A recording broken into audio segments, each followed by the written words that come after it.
अस्सलाम वालेकुम। आप सबका वेलकम है टू इब्तिसाम ट्यूटोरियल्स। जैसे कि मैंने आपको बोला कि हम लोग अभी बायोलॉजी सेक्शन जो है उस पर हम ज़्यादा फोकस कर रहे हैं।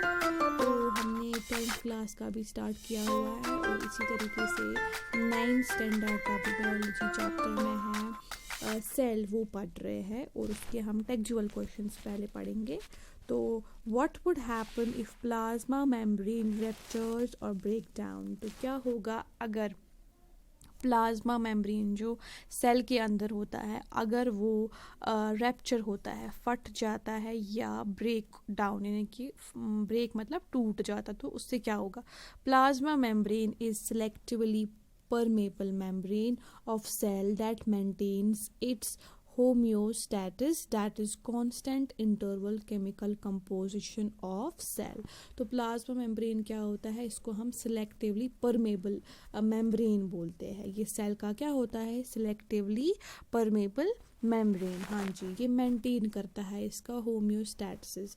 होम्योस्टैटिस क्या होता है, ये क्या होता है, कांस्टेंट यानी कभी ना चेंज होने वाला इंटरनल केमिकल कॉम्पोजिशन। ये क्या होता है, केमिकल कॉम्पोजिशन किसका, सेल का। इफ़ इट रप्चर्स और ब्रेक डाउन, अगर ये फट जाता है या टूट जाता है। The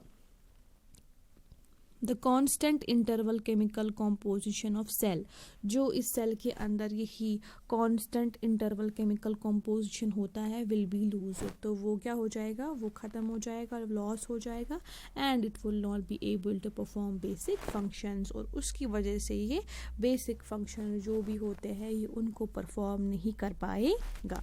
okay, what would happen to a life of cell if there was no Golgi apparatus। तो क्या होगा एक सेल की लाइफ के साथ अगर Golgi apparatus नहीं है।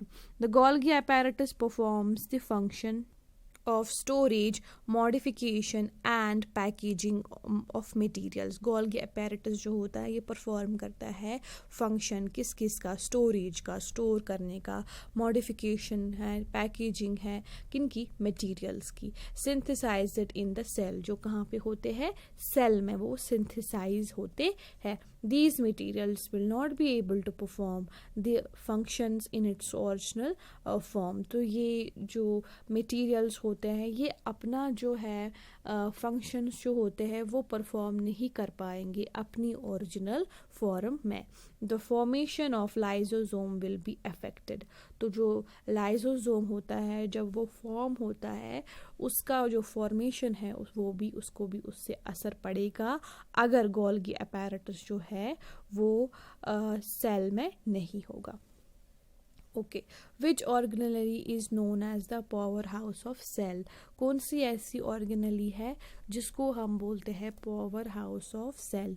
तो इसका आंसर है mitochondria is called powerhouse of cell because it is the site of synthesis of energy rich molecules by cellular respiration. तो माइटोकॉन्ड्रिया जो होता है उसको हम बोलते हैं पावर हाउस ऑफ सेल क्योंकि ये क्या होती है, जगह होती है, किसकी जगह होती है, synthesis of energy rich molecules. वहाँ पे पाए जाते हैं energy rich molecules by cellular respiration, किसकी हेल्प से, सेल्यूलर रेस्पायरेशन से। Okay, Where do lipids and proteins constituting the cell membrane get synthesized। तो lipids और proteins जो होते हैं वो कहाँ पे, यानी कि क्वेश्चन है कि lipids and proteins constituting the cell membrane get synthesized।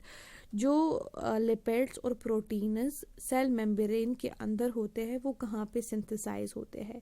Proteins are synthesized in the ribosome. Protein जो होते हैं वो सिंथेसाइज होते हैं राइबोसोम में। Attached on rough endoplasmic reticulum. Okay, और जो लिपिड्स होते हैं वो सिंथेसाइज होते हैं SCR में जिसको हम बोलते हैं smooth endoplasmic reticulum. Okay, how does amoeba obtain its food. अब जो अमीबा है हमने कल पढ़ा वो सिंगल सेल है ना। तो अमीबा जो होता है वो engulfs its food by the process of endocytosis. तो अमीबा जो है वो अपना फूड जो है वो उसको एनगल्फ करता है, यानी कि आपने उसकी अगर ये देखा होगा उसकी शक्ल कैसी होती है, I will show you. Later I get you the picture. So basically वो एनगल्फ करता है, अपने मुंह के अंदर जो होता है वो फूड जो होता है उसको वो एनगल्फ करता है by the process of cytosis. किस प्रोसेस से? साइटोसिस से, जिससे इन विच सीडोपोडिया और फॉर्मर तो क्या बनते हैं उस टाइम पे? Pseudopodia, due to flexibility of plasma membrane, क्योंकि जो प्लाज्मा मेम्ब्रेन होता है वो बहुत ही फ्लेक्सिबल होता है, उसकी हेल्प से अमीबा जो है वो एनगल्फ कर पाती है फूड को। ठीक है, जो अब आप इसका पिक्चर देखोगे उसकी हेल्प से आपको समझ में आएगा कि ये किस तरीके से अपने खाने को एनगल्फ करता है, दबोचता है, आप ऐसे बोल सकते हैं। ओके, तो आज के लिए काफ़ी है इतना। आई होप आपको वीडियो पसंद आया होगा। Please do subscribe. Thank you. अल्लाह हाफिज़।